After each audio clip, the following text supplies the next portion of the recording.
What's going on, everyone? It's time for another horror film review. Today we're going to talk about an early Blumhouse film called The Darkness.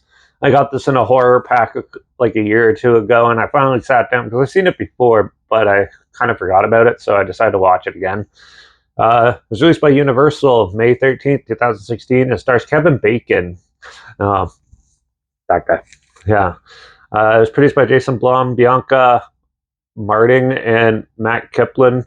It was written by Shane Armstrong and S.P. Krause, and co-written and directed by Greg McLean. Now, this is what got me interested in rewatching this, because Craig McLean did Wolf Creek 2, Wolf Creek 3, Jungle, The Belko Experiment, Rogue, some pretty decent movies, and this had a budget of $4 million. But this is a horror film. It's a haunted house of a film. Um, a young sort of kid, this guy, they go to the Grand Canyon and he finds a cave with these weird stone gems, and he takes one, which ends up being an evil cult, evil demonic sort of entities that are attached to them, and he brings them into their home and invites them into their home, where evil darkness things start happening. And the family has to deal with this crippling torment of terror, as yeah, they're not sure how it happened or not until they kid slowly starts realizing where it's coming from.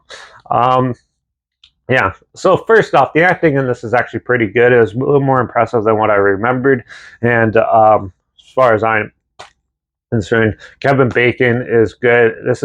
I'm more used to him in like the Tremors films and stuff, but yeah, this is a more subdued sort of role for him. He's very more chill, tame, and a more absurd father figure in this film. And the daughter, she's hot, but yeah, yeah. Besides that, her character, she plays the dumb blonde, and this is definitely a work of the times, early like 2010s, because it does have a lot more of those sort of attributes into it. Like the daughter is anorexic, you learn in that.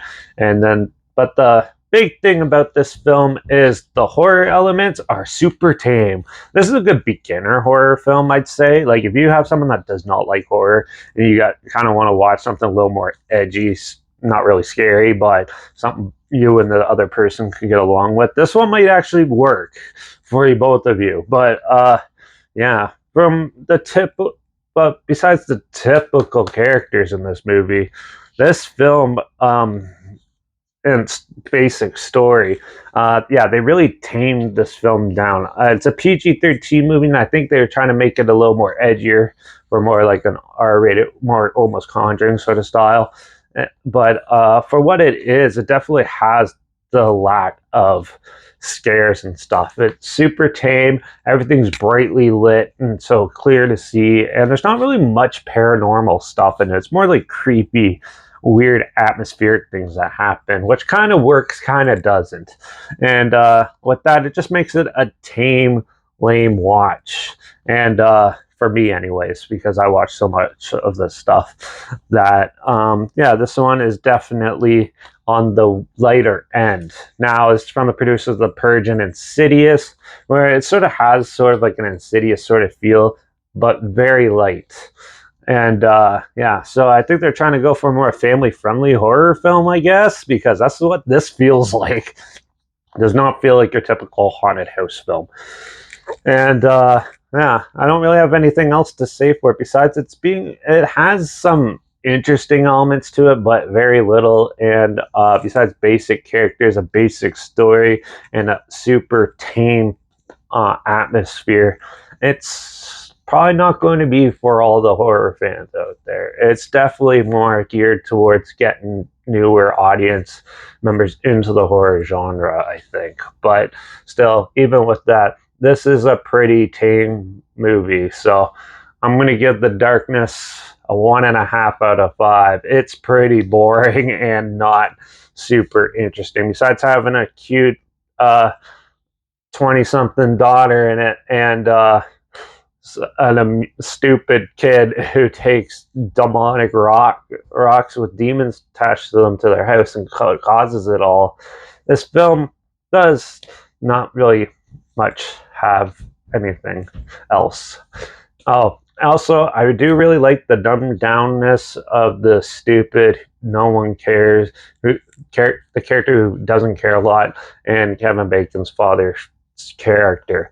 That was amusing. But other than that, there's not much to it. So, yeah, if you want to check this out, I'm not sure where it's streaming or anything like that, but I'll link the trailer down below.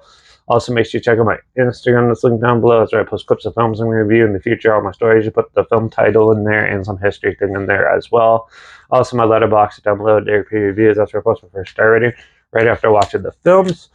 And my toys down below at reviews_Derek. So follow me on those platforms. Stay in loop with this channel.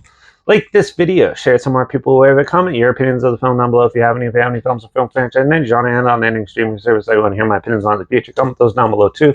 I'm trying my best to get to them as soon as I can, and if I can find them. And don't forget to subscribe. Who finds some weird, obscure, and all day probably not without checking out together. And also share my opinions on popular films, my classic films, and reviews on other things as well. And don't forget to ring that bell because, well, we're going to talk about somewhat of a creature feature type of film called Odd Thomas in the next review. So make sure you tune in for that. Watch out for all those demons attached to rocks that you find in the Grand Canyon. And I guess I'll see you all in the next review. So until then, cheers.